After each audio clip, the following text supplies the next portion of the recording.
This morning, I watched a video of a guy named David Goggins. If you haven't heard of him, he recently released a book. He was on Joe Rogan, full press run for the book, obviously, but his story really hit home and it really touched me. It seriously brought me to tears, and it was a good, serious, good cry that I really needed and hadn't had in a long time. And you never know when those moments are going to come, and it just came just at the right time, and it hit me, and it made me feel something I haven't felt in a while. It made me realize, how much I'm holding myself back in life. And, I say this because I think the video was really interesting, and yeah, it got me motivated for a minute or two, but overall, and there's a guy coming that's going to be my friend. He's going to want to talk, so I'm going to pause it for a quick second.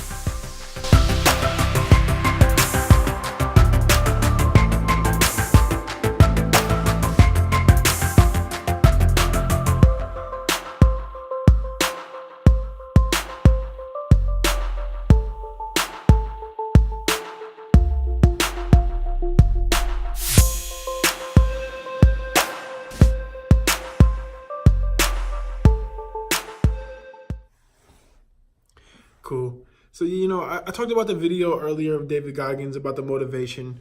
And I said all of that because, as much as motivational videos are awesome and they do help, spark you for the moment and get your adrenaline going and endorphins rushing, it's all bullshit, though, at the end of the day. I've watched tons and tons of hours and hours of that shit. And, at the end of the day, it makes me feel good and it makes me a more positive person. So there's some benefits there. But as far as actually changing my life, watching the motivational stuff really hasn't changed my life ever. It may change how I think about life, and it may change the stories that I tell myself, which ultimately I think will be the thing that does change your life. But changes are in the routines. More times than not, I've been stuck in the same routine for years now, and I see other people in the same routine that I've mimicked after. I see those same people that, routine looks very similar to mine, and they've gotten very similar results to me. And some of them are much older, some of them, around the same age. And when I look at them and I see what they've become, and I question myself, why do I keep following these same patterns? Obviously, they're not working. And that's where the video of David Goggins kind of hit home a little bit harder and a little bit, I think it resonated and made me understand a little more of what I'm doing wrong and why it's so important for me to change and why it's so important for me to do things the hard way sometimes, not always the easy way, just to build that muscle of being able to do things that are hard and difficult and force yourself to do them and take control of your own brain. Because more times than not, you watch the motivational stuff, or you see something that's really cool and interesting, you see a nice body, and you're like, I'm going to do that. I'm going to start Monday. I Monday'd my whole last 2 years away. I'll be 25 in June, and pretty much my early 20s I'm pissing away. I've had some fun, and there's things that I don't regret, but a lot of career decisions and money decisions and creative decisions that I made and told myself that I was going to set out on these endeavors and take advantage of and work hard and create a life for myself that I really enjoy. I haven't taken advantage of. I haven't stayed the course. I haven't weathered the storm.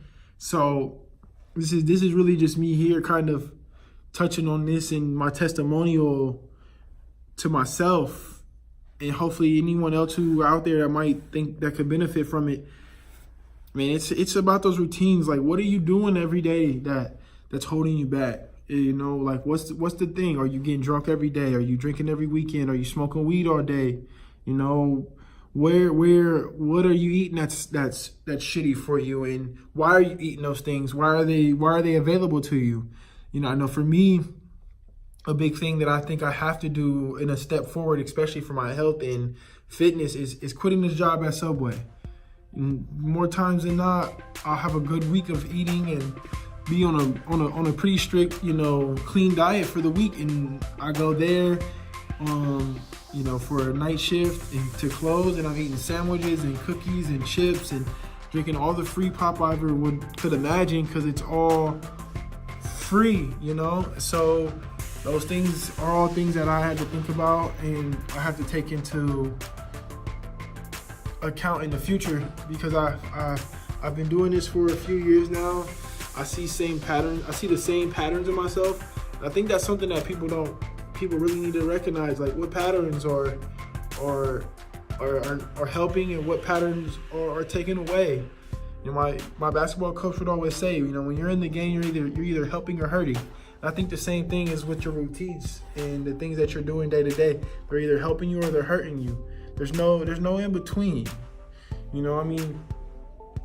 There's obviously in life there's entertainment and there's healthy outlets, but those are helping you when you are releasing. But once you start to overindulge, those things begin to hurt you. So that's where the gray area for me and myself, as far as video games are awesome, YouTube is awesome, but where do you cut those off at?